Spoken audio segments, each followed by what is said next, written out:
Okay, I'm back. Alright, well, it's June 22nd, and it's pretty much dead summertime.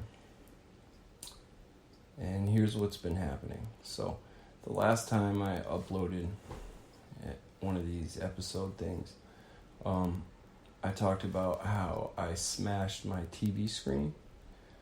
That was a gift from Rachel. This big, beautiful 4K TV.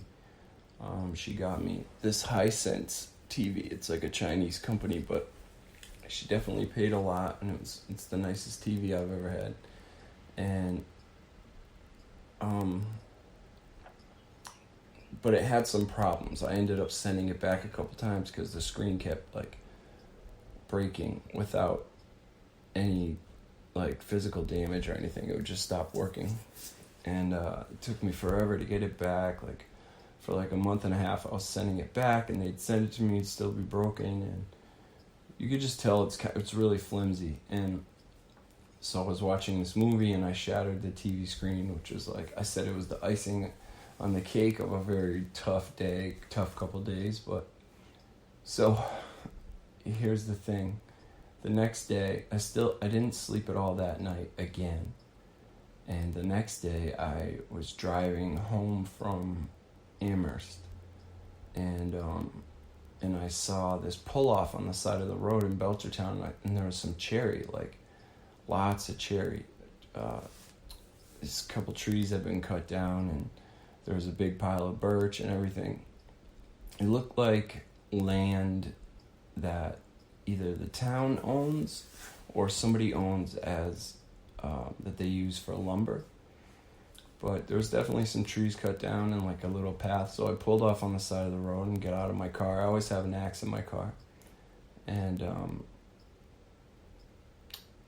so I walked out, and I should have known that. First of all, I wasn't wearing boots. I was wearing these beautiful sneakers, these expensive sneakers that I haven't owned very long. They're $150, these nice Salomons. And they're not wood cutting gear. And I saw this pile of birch, right? And here's the other thing.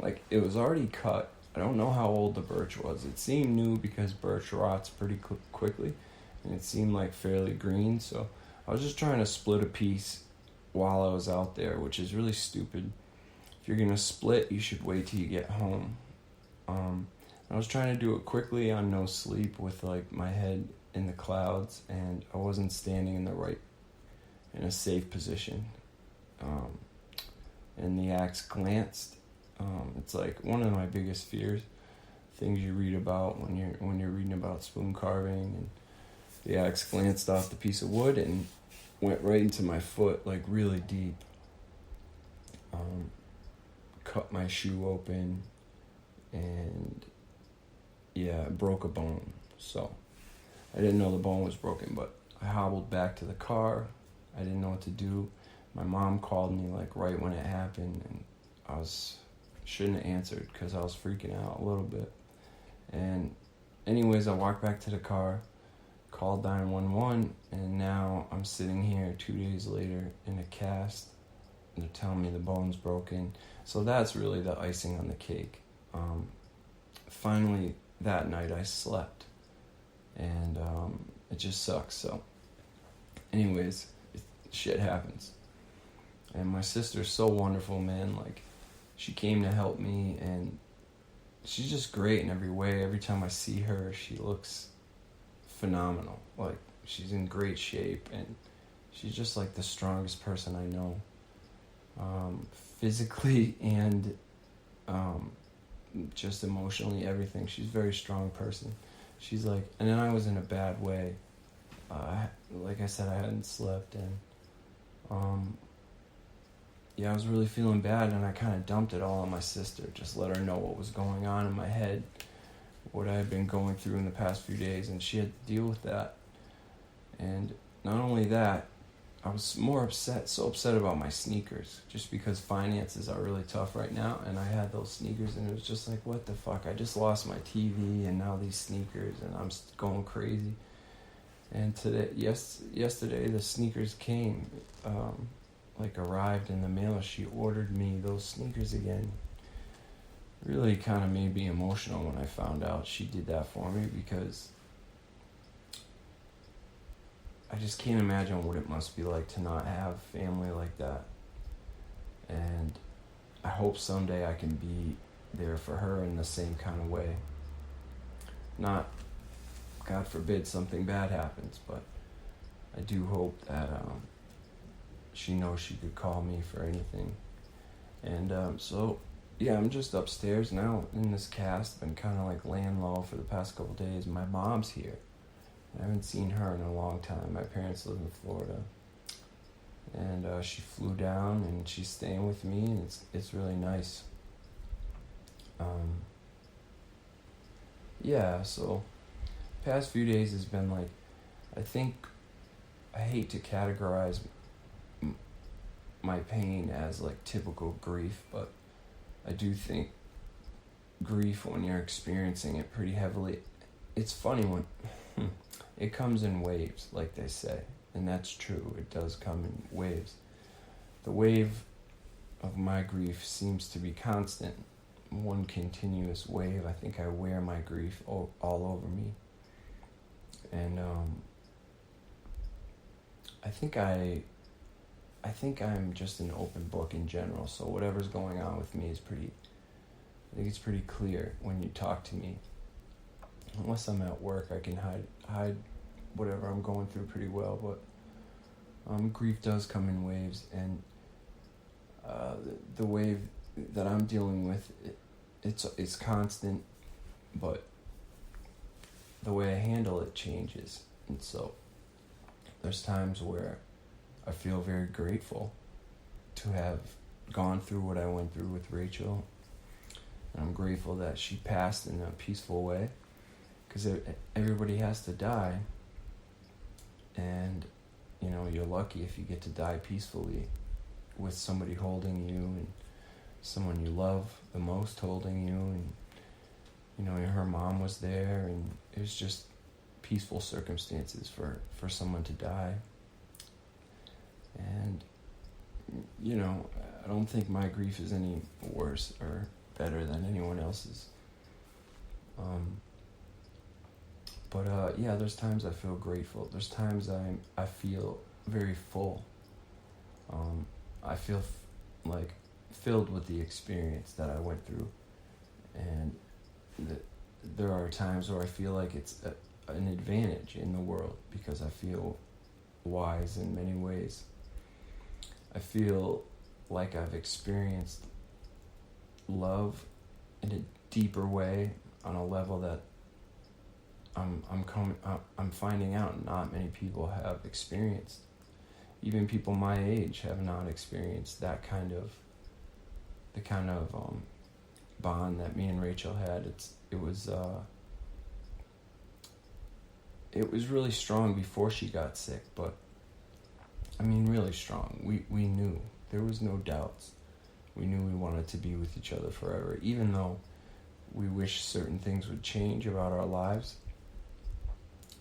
I don't think we ever wished to be with anyone else. I know I didn't, and I don't believe she did either. We were pretty sure. Then when she got sick, it got really strong. The bond, saying I love you, we were very present with each other, and we meant it. We meant it when we said it. And you get to a point where you think, well, this love it just can't get any better. When we were engaged, I just thought, this is it. This is the pinnacle. Like, this is insane. I'm feeling love for her like I never did before. I felt secure, I think we started to feel secure. Like, if anything goes wrong, no matter what happens, we have each other. And it's a really good feeling. And it's also a good feeling to know you can get through anything. Like, there is no argument that will end your relationship. There is no There is no emotional trauma that you can go through that would cause the relationship to end. It's just a really nice place to be at. But then when the reality sets in that tomorrow isn't promised and that your time might be limited, especially with something the doctors are telling you, your time definitely is limited. There were no opinions otherwise, so something happens. You just come right down and start living in the moment in a very real way. Minutes together start to feel like just very valuable. Words you say, you choose your words wisely, and you say things from the heart that you really mean. And I think there were times where Rachel would just tell me or look at me in a way that was just so telling. Basically, I could tell that she would say, God, I don't know what I would do without you. Things like that. Just stayed with her. And I'm not saying I was perfect, because we definitely had our arguments, and I definitely have some regrets about my behavior during that year, but nothing that's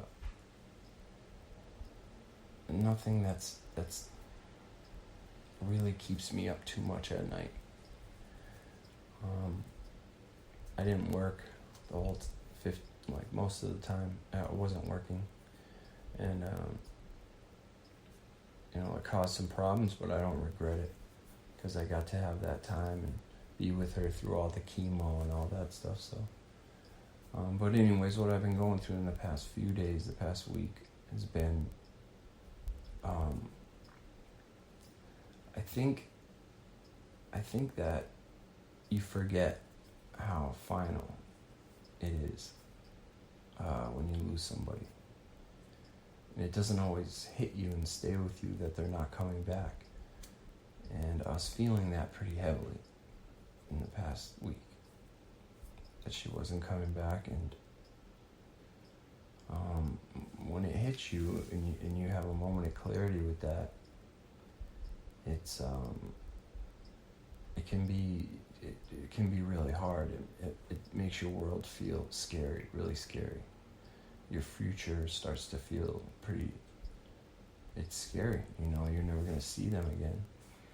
I think sometimes I forget that, and I float around, above the reality, and I don't like to think about it too much, but summertime comes, it's like, there are seasons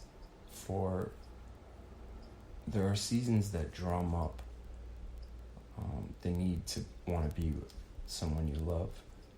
And it was a full moon last week, and the weather was nice, and it just felt, I just really missed her. And I wasn't sleeping, so the thing that happens when I go without sleep for a few days, I'm sure anybody who's been sleep deprived knows what this is like, but you're certainly incapable of handling like stress like you usually do.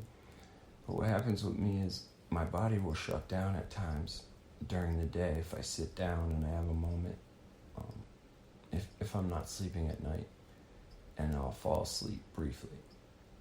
And in the past year and a half,